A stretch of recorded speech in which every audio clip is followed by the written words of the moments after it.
Well, good morning and welcome to the show, everyone. Today we have Jackie Wright, the SNU President, on the show, and hopefully Jackie's going to answer a few questions. So we've got Jean Speirs, my co-host, and as I said, hi Jackie. Hi everybody, lovely to be here. Thank you. Jackie, would you like to tell a wee bit about yourself for the viewers? Well, I don't know what they would like to know. I am a SNU medium, a diploma holder. I'm also a minister. I'm the president, as you said, of the SNU. I'm tutor and course organiser for the Art of Findlay College, and I'm chairman of the Art of Findlay College. I live in a small town called Middlesbrough, and I am what I proudly say, church medium. Very proud to say that. Okay. Thank you. Okay. So we have been interviewing several mediums on here, and we've had a lot of backlash because my first question, or after they introduce themselves, I ask them, have you ever been a member of the SNU? And if not, why not? So as you can imagine, some of the stories are it's too expensive, it's too much of a clique, it's an elite group, things like that. So can you tell us what you feel about these comments, first of all? So in order, no, yes, and yes. So if I can break that down, is it too expensive? I'm not sure why, because when I became president, I did a little bit of a inquiry, if you will, as to what other organisations charge for healing, and I mean spiritualist healing, and also education. And we came out as the cheapest, though I do accept that is still expensive for some people in today's world. Yeah. Our membership, £26 a year, is that expensive? No. So there you go. So, it's always going to be whatever is charged expensive for some and not for others. Yeah. That is why I'm a big believer that there is bursary funds available for those who do find hardship. How could they access these bursary funds? By getting in touch with the committee they are applying to. So if it's an education course, they get in touch with the Education and Exponents Committee. If it's a healing course, they get in touch with the Healing Committee. If it's through their own church, then they get in touch with their DC, their district. Yeah. So there are ways. Yeah, that's good. Secondly, is it the old, but I think this was second, tell me if I've got it in the right order. Okay. It's the old boys network. I would agree. Definitely. Yeah. That's how it has been in the past, which is the reason I stood for presidency. Is it elitism? It has been, absolutely, which is why I stood for presidency. Because I can't change history. I can only change what's coming. Yeah. And I was the biggest one to shout from the rooftops about elitism and the old boys club. Your face fit, you got in. If your face fit or you were pals with certain people, you got the positions. When I was made vice president, my life was made hell because I wasn't wanted as vice president. Yeah. Fortunately, such is my personality, that fires me up. It doesn't make me put you down. So I absolutely agree with them comments. But as I say, I can't be responsible for the past. I can only be responsible for what's under my watch now. Yeah.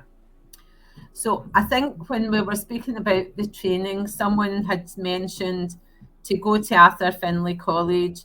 So they pay the price for the tuition, they pay the price to stay over, and they've got the transportation to get there from Scotland and back. Is there any way we could have something like a mini Arthur Findlay College in Scotland? Sure. I was talking about that when I was in Scotland just recently with Susan Quinn, who is the secretary of the DC. I mean, remembering as well, you do have the Arthur Conan Doyle Centre. Yeah. It is also a teaching establishment, if you will. And that is owned by the SNU Trust. But I spoke about this at length with Susan Quinn, and it is something I would be very agreeable to going forward. It won't happen overnight. Finances have to be created for it to happen, but absolutely. Because I think more people would like to maybe be members of the SNU if they could afford the training and stuff like that. And it's just to let people know what is actually available to them. Because sorry, Jean, I'd like to challenge that a little bit. Yeah. Because if you only become a member of the SNU for training, that's a worry to me. Because I became a member of the Spiritualist National Union because their ethos, their principles, their religious outlook appealed to me. The training, the education was far from my mind. It was because I wanted to represent the religion of spiritualism. So I think then people have to ask what their motives are for joining the SNU. Absolutely, absolutely. And not everyone we had on was factually correct, because some people had said, oh, that's not factually correct. And I said, well, that's maybe so, but that is their opinion. So we're a member of the public's opinion. And so I think what we're trying to do today is just trying to clear up that it's not so bad as what you think, and it is progressing for this world. It is moving forward. I texted you on one of the other podcasts, and you were saying, we were talking about philosophy and things, and a lot of people go to churches and they don't want to listen to philosophy. But philosophy doesn't have to be from our ancestors way back when. You can put it into current life, same as the principles. So how do you feel about these things moving forward? Because some people are still stuck with their old philosophy. Philosophy has to meet the needs of the day we live in. Yeah. Philosophy does not meet the needs of the 1800s. So we have people coming into our churches with very real needs, if you will, that are current to this life today. There's no good telling them what was going on way back in 1800 and whatever. So our philosophy is meant to evolve. Our religion is meant to evolve. Again, we do have those who are, stuck in the past, as you say. Yeah. That's about training now, and it's about training the new people coming through. And I don't just mean through the SNU education. I mean through our churches and our DCs, where we train our speakers coming up to meet the needs of those they serve.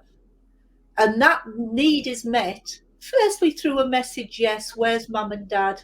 This is where they are, and they're alive and well. But then through the philosophy and teachings. I'm going to say it again, forgive me for repeating, but this religion of spiritualism was birthed as a progressive religion. Yeah. I am the first one to admit we have seen very little progression. Yeah. We need to change that. We need to start asking ourselves, what do we do to meet the needs of the communities we serve? And that comes from what we are saying from our rostrums. Yes.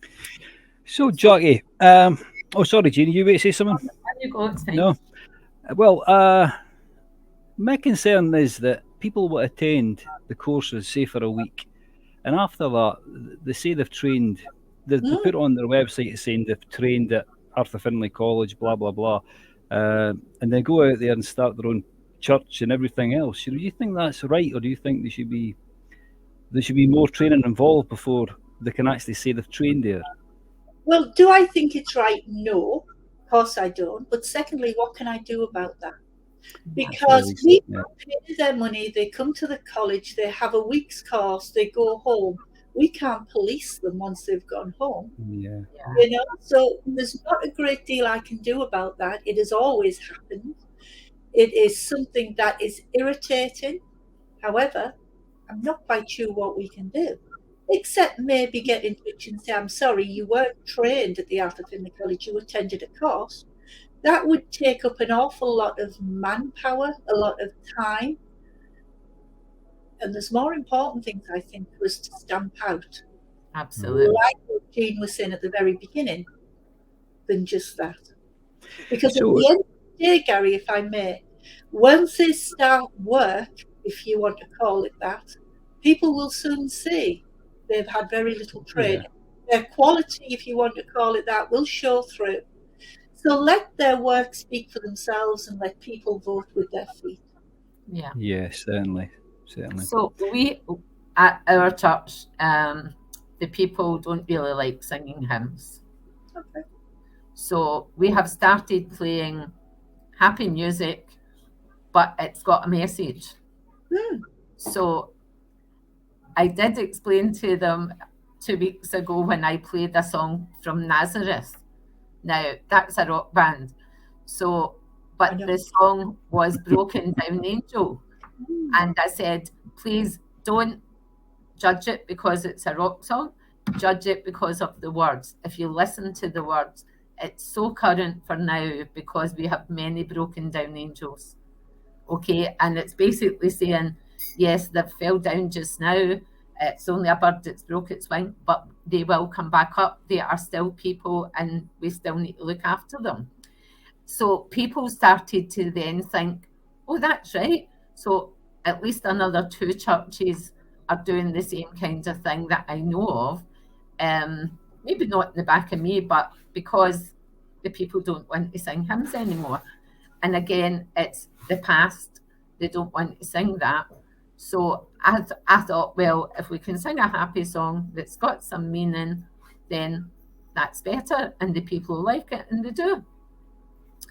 So although other people have said lowering standards of your church, and I said, well, that's not the case. It's moving with the people who come through the doors. And I've run the church for like 9 years, and we do healing and everything. I totally agree with what you're saying. People come out after half an hour, think they're a medium, go on the platform and fall flat. Mm-hmm. But is there any way that we could police the training? It would really, I think it would need to be a government thing where people are saying, right, to be a medium, you must do X, Y, and Z. But that's not happening at the moment. So do you know any other way of doing that?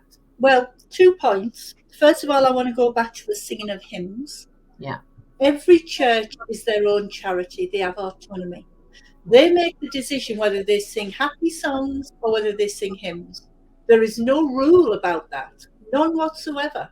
I've got in many churches where they sing Robbie Williams, Angels and everything else. Yeah. And I was in a church last night where they played the traditional hymns up to the church.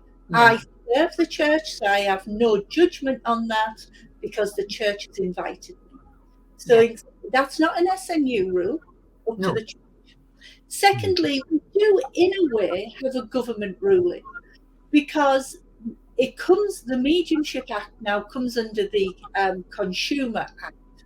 Yeah. So if I come to you, Jean, for a mediumistic message, and you tell me whether I'm going to marry the milkman or the postman, take it back, and you don't give me any evidence of survival, I can prosecute you under the Consumer Act. Yeah, absolutely. That should be empowering the public to weed out those who are less than able to carry the message to the grieving in a responsible way.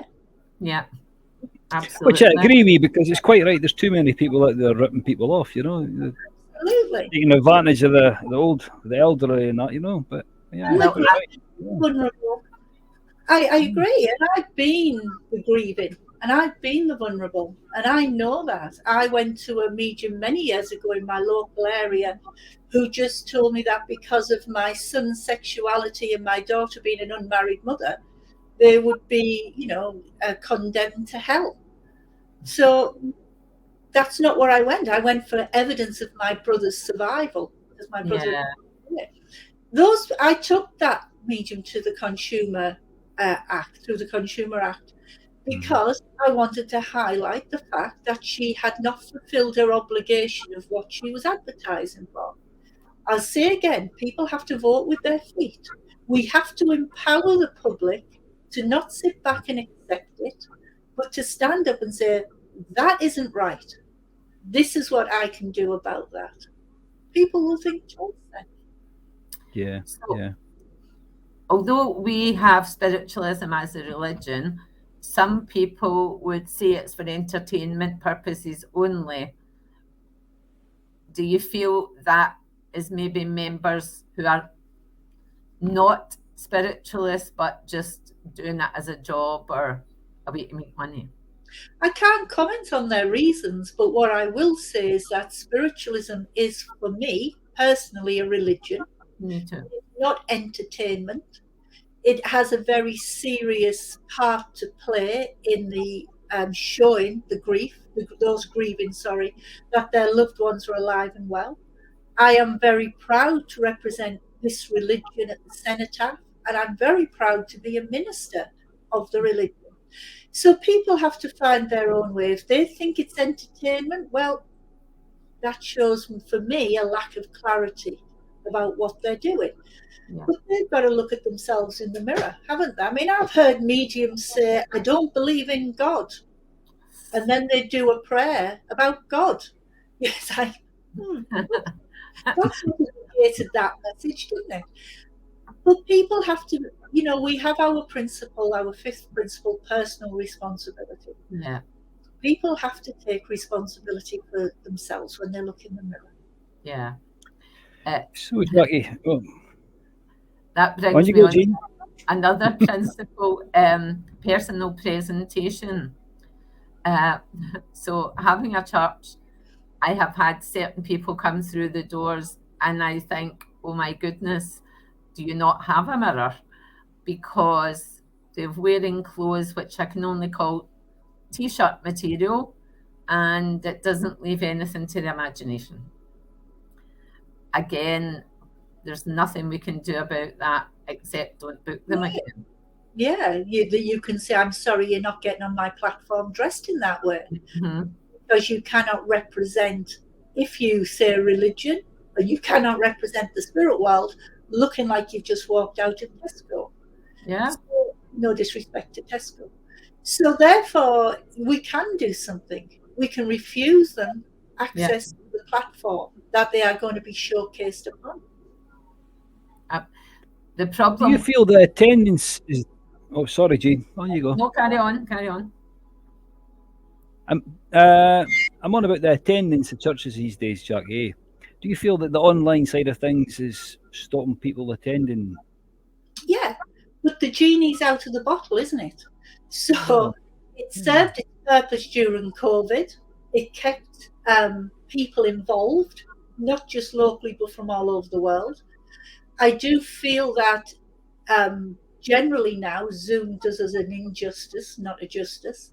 However, that's something we have to work on. And if you've seen any of my little videos and things on the Facebook, I set up, when I first became president, asking churches to open up for warm spaces, not for mediumship so much, not for healing, but so the community can come into a safe, warm place and just have a cup of coffee, a chat, or a safe place to be. And I think one of our biggest reasons why our congregations are dropping is because we are too limited in our outlook. Spiritualism is more than just evidence of survival. Spiritualism has a much greater importance in our life today. And our churches need to embrace that. They need to go out to the communities rather than wait for the communities to knock 3 times on the door. And they've got to start embracing the needs of their community, other than, here's a message from Granny. Yeah. Can I go back to what I was saying about people who come and they're not appropriately dressed? If the person who's chairing the service or who actually runs the church is not a medium, they really have no choice. They either let them serve the church or there is no church, no service. Really? Mm-hmm. Is that the only option? Or you stand by your principles and you say, I'm sorry, you are not standing on the platform looking like that. And then you say to the congregation, I am sorry, We do not have an appropriate medium tonight. Would you like a discussion night? Would you like an open circle? Questions and answers. There's 100 things. We could have a healing night. 100 things. Yep. See, I don't have a problem because I'm a healer. I'm a medium. I don't have this problem, but I do know it happened in someone else's church, and they had to just let it go because they've opened a church, as we said previously, not properly qualified because they can't do healing. They're not mediums. They wouldn't know what to do with a crowd of people. But there you see. Now, the SNU have training videos for our committees. Treasuring, chairing, all of that. There is no need for anybody opening a church not to be qualified to do so. But I say again, it is not about qualification. It is about respecting the respect that we are shown. And truthfully, even if I wasn't a medium, I would say to that medium coming in, sorry, no, not dressed that way. If you have no other clothing, please leave. And then I would have a discussion night, a question and answers night, an open circle, whatever. But I would make sure that there was something else on offer. Yeah. And that is what, again, it's about empowering our people in our churches. Yeah. So you do not have to accept substandard work or substandard clothing or appearance or anything else. We've got to start now and shape the apathy from those who are running our churches, serving our churches, and that is my responsibility to do. Yeah. And you know, in my term as president, which is not quite up yet, it'll be up towards September, in that 18 months or so, I've served 100 churches. Yeah. Because I am a church medium. I've gone around Scotland. I've only missed out up to now 6 of their churches. I will be going back. I've been to Wales, I've been to Ireland, and all over England to show them that I'm a hands-on president that's trying to shape the apathy and instill in them the excitement again. Yeah. It's wonderful religion. What we're finding as well, people don't really want to commit. So if they want to train as a medium, they don't want to make the commitment that we all made. We all sat in circles for years and went out with our mentor, if you want, for want of a better word. Excuse me. And then people got to know us through that way. Nowadays, there's people who don't want to make the commitment and phone up and say, but I've got a certificate that says I'm a medium.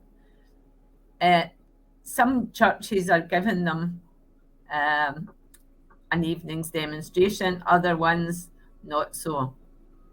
So what do you think about these people? Well, what can I say? Again, it's up to the churches, isn't it, not to book them. What I will say is we are in a society, and I say this a lot, of careerists, not spiritualists. Yeah. That is partly because of everybody wants to be on the TV or the radio or theatre or whatever. I can't do anything about that. What I can do, and this is where I'm talking with our Education and Exponents Committee about at the minute, is to say, let's play a little, let's say, Jean, you get a certificate in demonstrating, then annually you have to be reassessed. Yeah. To see that you are meeting that standard. Yeah. The same if you have a diploma or anything else. That is what I'm in discussion about. Good. Because we can't just say to you after one demonstration, there you are, you've got your certificate, and then let you loose. That's got to be reassessed over time. Mm-hmm. Well, it's like an MOT in your car. It only lasts for so long. Mm. And I think that's what needs to happen with a lot of organisations who are calling themselves spiritual. They all need to be reassessing, and it needs to be part of the package, if you like. And again, nothing I can do about other organisations. But what I will say is also there's nothing I can do about the past. I can only change now and going forward. Yeah. And that's a lot of hard work to do, because there's many years of apathy and elitism, as you said at the very beginning. Yeah. I've got to win people's confidence first, Yeah. and take them along with me to make them change. Absolutely. Well, it sounds like you're making some big changes anyway, Jackie, with what you've been saying today on the show. So I've made a lot of big changes along with the rest of the NEC. There's a lot more to do, and I am no fool. I know there's a lot more to do. Yeah. I know that my religion that I love has not been served by the powers that be in the correct way in the past. I know for some it's been about power, not about service. Yeah. I can't do anything there. I can only change now. Yep. I think Well, Jackie, you know we're running out of time, so what I would like to know is, how did you get involved in all this? Where did it start from? Was it from your childhood? Where did it begin? In a way, I came from, I've said this, it's not a pleasant story. I came from a very dysfunctional childhood. I had many levels of abuse within that childhood. My dad died when I was 6, and my mum died when I was 16, which I decided that my mum died, I would get married and fall pregnant. All in the same year. It was an eventful year when I was 16. Yeah. Some years later, my sister asked me, "Where do you think Mum is?" And I said, "Hell," because I was raised a Catholic. And she could only be in one of two places. And my mum was a very abusive lady. So when she, long story, very, very short, she persuaded me to go to the local spook church, as we called it. I went along, she didn't. And I got a message from my father. And I was intrigued, frightened, and everything else, because who on earth had told the medium about my dad? Somebody must have fed her information. And at the end of it, she said to me, "One day you will stand where I stand." And at that, I called her an idiot and demanded to be let out of the church. Because my agreement, if you will, from being a very young girl by my grandfather was to become a nun. That's what he wanted from me. I'd already failed that by getting married and having a daughter myself. So there was no way under God's sun I was going to be a medium or going to these spook churches ever again. But the curiosity, if you will, got the better of me. So I kept going back and kept going back. I still wasn't part of spiritualism. I was just an inquirer. But I realized that a lot of things that I experienced as a child was mediumship, and I just hadn't realized that. I went to the Arthur Findlay College. I got into a conversation with Bill Nederman, who has now passed away. And he said to me, "You've got to now, Jackie, make a decision. Which side of the fence are you sitting on, Catholic or spiritualism?" And I went to the side of spiritualism. But I need you all to just understand this. I am not an educated person. I'm not academic. I didn't get to school because I looked after my mom till she died. So I've had no schooling. You don't find me with degrees or anything else. In fact, behind me, the ones you see on my wall belong to my son. I just display them because I think they make me look good. Because I've had no education. Yeah. But what I do have is a passion for the religion I love. And good morals. And I will push for that until people get fed up with me and say, "Right, Jackie, you've had your time, move along to the next person." Is there a limit on how long you can be there in that position? Only at the moment till people are fed up with me. You have a 2-year position, then it's an election, because we are a members-led organisation. Yeah. And the members' voice is king. Not the NEC, not the presidents, but the members. And the churches and the members are the ones who vote with their feet. If I fail to deliver, then quite rightly, they vote me out. If somebody else comes along with a better vision, quite rightly, they vote them in. Okay. Because nothing and nobody is bigger than the religion. No, absolutely. And we have Well, if they don't like your changes, then they'll no vote you in, is what you're saying. Absolutely. And that's how an election happens, isn't it? Yeah. Thanks very much, Jackie. That's confirmed a few things for the viewers, and hopefully it'll encourage more people to maybe sign up for, if not your church to start with, or the SNU. It'll maybe encourage more people to take up the spiritual religion when they realise that we're not anybody special, we're just people who believe in spiritualism, and that's our religion. And what I say to people is, Jean, my birth religion was Catholicism. My chosen religion is spiritualism. And people have to think long and hard about that. Are you willing to call yourself a spiritualist because you believe in the religion, or just because you want to be a medium? Yeah. What is your motive for that? Yeah. Absolutely. Well, Jackie, thank you very much for coming on, because we've tried to get a lot of mediums on, and they always say no because they don't want to be judged for what the sort of questions they'll need to answer. So my position is to be judged, and I'm happy to be judged. Yes. More than happy. But I can only speak my truth. Absolutely. Well, thank you very much, Jackie. Do you have anything else you wish to say before we go, or is that you? No, just I hope to see you the next time you're up, Jackie. That would be nice. Yes. I would love that, and I will get in touch when I'm next up there, and we can see what we can organise. Thank you. Take care. Thank you very much. Thanks everyone for watching. See you after. Bye-bye. Bye. Bye.